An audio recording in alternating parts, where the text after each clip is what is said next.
Big YY events అధినేత వైరవిబాబు ఆధ్వర్యంలో 18వ వసంతాల విజయోత్సవ వేడుకలు, గురువులకు గురు పూజోత్సవం, సన్మాన కార్యక్రమం నవాబ్పేట శ్రీ వెంకయ్య స్వామి ఆలయం నందు అత్యంత వైభవంగా ఈ కార్యక్రమం నిర్వహించడం జరిగింది. ఈ కార్యక్రమానికి ముఖ్య అతిథి ఆధ్యాత్మిక భాస్కర్ ప్రవచన భానుడు బీరు దంకీతురు శ్రీ శ్రీ శ్రీ బ్రహ్మాజీ కోట రాధాకృష్ణమూర్తి గారి ఆశీస్సులతో ఈ కార్యక్రమాన్ని నిర్వహించడం జరిగింది. ఈ కార్యక్రమానికి ముఖ్య అతిథులుగా ఎస్ఐ శ్రీ బుల్లెట్ శివ, రచయితల సంఘం అధ్యక్షులు జయప్రకాష్, మురళీ ఆర్ట్స్ అధినేత సింగంశెట్టి మురళి, హెడ్ మాస్టర్ రాఘవ నాయుడు, విశ్వమాత సేవా ఫౌండేషన్ వ్యవస్థాపకురాలు శ్రీమతి కళ్యాణి, డాక్టర్ శాందన్, డాక్టర్ పెంచంటర్ పెంచల్ రెడ్డి వారందరి చేతుల మీదుగా శ్రీ శ్రీ శ్రీ బ్రహ్మాజీ కోట రాధాకృష్ణమూర్తి గారికి మరియు జ్యోతిషం శ్రీహరి గారికి మరియు గురువులకు గాయకులకు ఘనంగా సన్మాన కార్యక్రమం చేపట్టి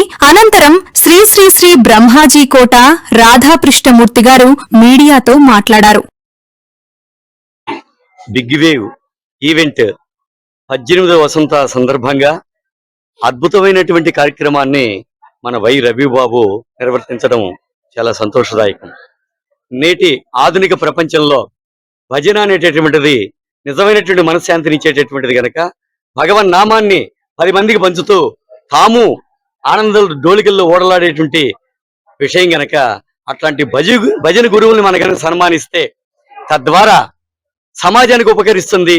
తర్వాత భగవంతుడి యొక్క దయ ఈ బిగ్ వేవ్ ఈవెంట్ ఏదైతే ఉందో ఆ కార్యకర్తల మీద, తర్వాత ఆ సంస్థ మీద పరిపూర్ణంగా ఉంటుందనే ఉద్దేశంతో దైవ సన్నిధి అయినటువంటి శ్రీ వెంకయ్య వారి సన్నిధిలో ఈ రోజు అద్భుతమైనటువంటి సన్మాన కార్యక్రమాలు పెట్టడం జరిగింది.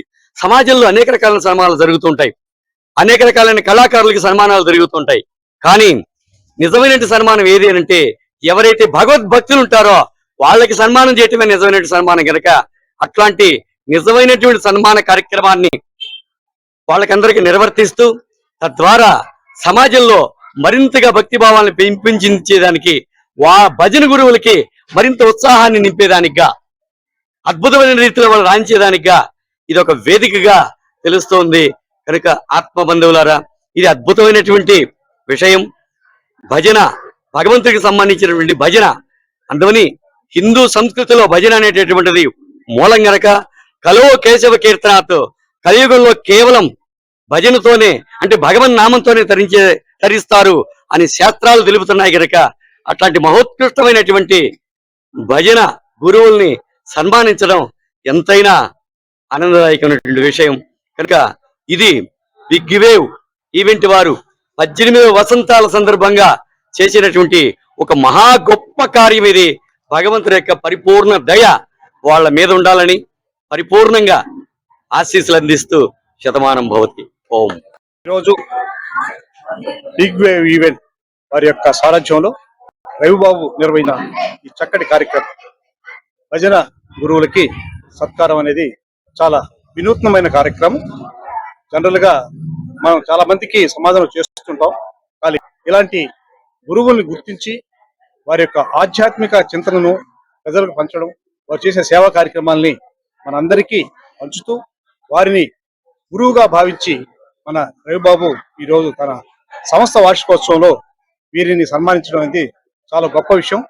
ఇలాంటి గురువులు మన ఆధ్యాత్మిక రంగంలో సేవ చేస్తూ సమాజానికి కూడా సేవ చేస్తున్నారు.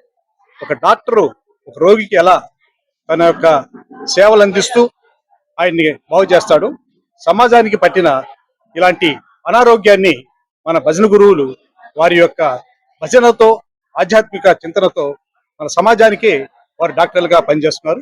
వారందరికీ అభినందన తెలియజేస్తూ మరి ఈ కార్యక్రమానికి ముఖ్య అతిథిగా ఇచ్చేసిన మనందరికీ సుపరిచితులు మరి రాధాకృష్ణమూర్తి గారు పెద్దవారు, వారు ఈ కార్యక్రమంలో పాల్గొనడం, వారి యొక్క అమూల్యమైన సందేశాన్ని భక్తులకు పంచడం అనేది నిజంగా చాలా సంతోషకరం.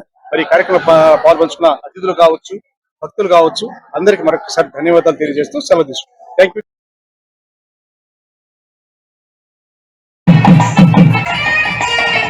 అందరికీ నమస్కారం. పాశ్చాత్య నాగరికత ఈ రోజున ప్రబలుతున్న కాలంలో ఒకవైపున సెల్ ఫోన్లు, మరొక టీవీ అంతకు దరిద్రంగా తయారవుతున్న సమాజంలో ఉన్న ప్రాచీనతను, భారతీయ సంస్కృతికి ఆధారమైనటువంటి ప్రాచీన అద్వైతం అన్నటువంటి ఆధ్యాత్మిక గురువుల్ని సన్మానించడానికి చూపిన రవిని అభినందిస్తూ అందుకు తగ్గట్టుగానే ఈరోజు మాట్లాడిన గురువు గారికి పాదాభివందనం చేస్తూ ఇలాంటి కార్యక్రమాలు ముందు ముందు చేయాలి. మనం చేయటం కాదు, రాబోయే తరం ముఖ్యంగా విద్యార్థుల్లో యువతలో ఈ కార్యక్రమాన్ని పెంచేటందుకు ఉపాధ్యాయులు తల్లిదండ్రులు కృషి చేయాలి. అప్పుడే భారతదేశం తిరిగి తన ఒక విశ్వగురువుగా అవతరించగలదని ఆశిస్తూ ఈ అవకాశం ఇచ్చినటువంటి ధన్యవాదాలు. Thank you.